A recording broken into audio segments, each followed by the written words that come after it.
Tahukah kalian, jauh sebelum mobil listrik memenuhi jalanan Indonesia, ada seorang insinyur Indonesia yang mencoba mewujudkan mimpi itu lebih dari 1 dekade yang lalu. Namanya Ricky Elson.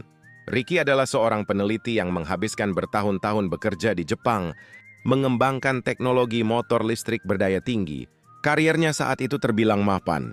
Namun ketika Indonesia mulai berbicara tentang kendaraan listrik nasional, ia memilih pulang. Keputusan yang bagi sebagian orang dianggap nekat demi cintanya kepada tanah air.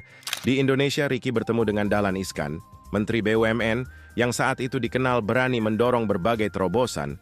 Keduanya memiliki mimpi yang sama, yaitu membuktikan bahwa Indonesia tidak selamanya harus menjadi pasar produk otomotif asing. Maka lahirlah berbagai prototip mobil listrik nasional seperti Tucuksi, Selo, dan Gendis.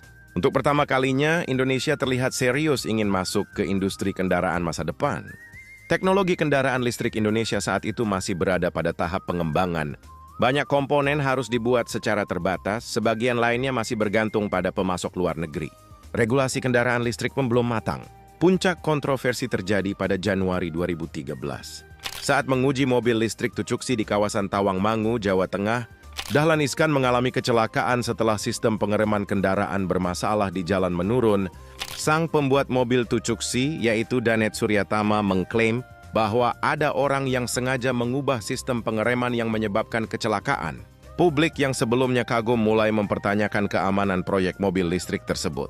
Belum selesai persoalan teknis, badai yang lebih besar mulai datang. Kejaksaan Agung dan Badan Pengawasan Keuangan dan Pembangunan atau BPKP bahkan menyebut adanya potensi kerugian negara miliaran rupiah. Kasus ini segera berubah dari proyek teknologi menjadi perkara hukum. Di tengah semua polemik itu, nama Ricky Elson ikut terseret.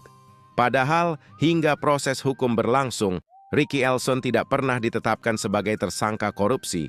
Kini ia memilih tinggal di Tasikmalaya dan membuat kincir angin. Meski demikian, dampaknya tetap terasa. Proyek yang semula digadang-gadang menjadi tonggak lahirnya industri mobil listrik nasional. Perlahan kehilangan dukungan mimpi besar yang pernah begitu dekat, akhirnya terkubur. Ironisnya, lebih dari 10 tahun kemudian, Indonesia justru menjadi salah satu pasar kendaraan listrik terbesar di Asia Tenggara. Pabrik baterai berdiri, mobil listrik dijual massal. Investasi triliunan rupiah masuk ke Indonesia. Semua hal yang dulu diperjuangkan Ricky Elson kini mulai menjadi kenyataan. Menurut kalian, apakah proyek mobil listrik nasional saat itu gagal karena masalah teknologinya, atau justru karena sistem yang tidak ingin mendukung inovasi, menjadikan bangsa ini sebagai bangsa yang maju?